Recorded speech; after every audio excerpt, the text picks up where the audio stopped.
ang kanan na bahagi ng mukha niya, bali ang kamay, bali ang tuhod, at saka dito sa likod basag, at saka yung kanyang ribs ay nag-leakage, ay shattered towards the internal organs. So, Medyo mataas talaga, mga 30 meters. 30 meters eh. Yung, 30 meters, yung, Tsaka pure rock. Pure rock ang binagsakan. 30 meters, wala man mga ang tubig na 100. sumalo. Walang talon, walang puno, walang lupa. Diretsong bato talaga. Bato talaga. so sana yung mga paborito nating trolls ay nakikinig ngayon.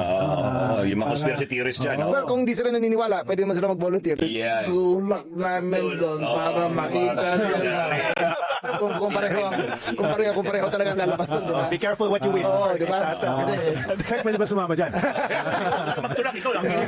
Lakis. Ang aming tagaparan nagtutulak. hindi kasi, Pwede ba dagdagan yung tutulak? So, una kong napansin dyan is yung pagtawa nila. Hindi ko alam what's funny. Anong nakakatawa sa pagkamatay ni Yusek Cabral. Na kung ayaw daw maniwala, okay, pwede naman daw kayo mag-volunteer tapos itutulak. Ano ba to? May pagtulak bang naganap? Di ba? I mean, come on. Para sabihin yung mag-volunteer, tapos itutulak namin kayo, tapos ito namang si Kalbo, yung kahit siguro nanay niya, hindi siya mahal dahil sa itsura niya.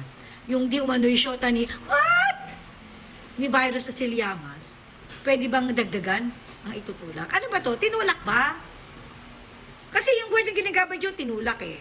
Itutulak. Pwede bang dagdagan ng itutulak? Tinulak ba? Diba? Hindi ko alam kung ano nakakatawa sa usapang ito.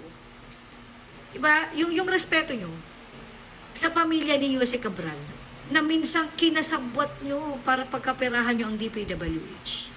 Pinagtatawanan nyo. O baka hindi naman totoo na namatay si Yusek Cabral. Ayon sa balibalita. Okay? Ang hirap na eh. Kasi, sa wake, okay, sa wake ni Yusek Cabral, pili lang ang pwedeng pumasok. So, kung ikaw ay ordinaryong Pilipino na gusto mong makita kung ang nasa loob ng casket ay si Yusek Cabral, hindi ka papayagang pumasok kung wala ka sa listahan. So, ang nangyaring ito, parang feeling ko yung wake ni Yusek Cabral, parang ano ba to, a birthday party or wedding reception na dahil limited lang, good for 100 packs lang, kapag hindi ka kasama sa listahan, hindi ka pwedeng pumasok.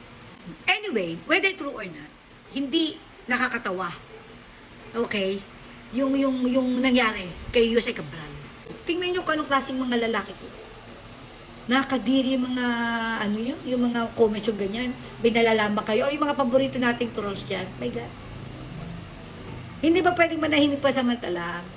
Yung kahit ka-plastikan, gawin yung seryoso, yung topic na nangyari dito kay Yusek Cabral. May nalalaman pa kayo mag-volunteer, itutulak, pwedeng dagdagan, kung pwede daw bang dagdagan ang itutulak. Sabi nung Kalbo na, alam mo yun, kahit sarili mong nanay, hindi ka mamahalin dahil sa itsura mo, punyeta ka. Kakapal ng mga mukha nito sa totoo lang.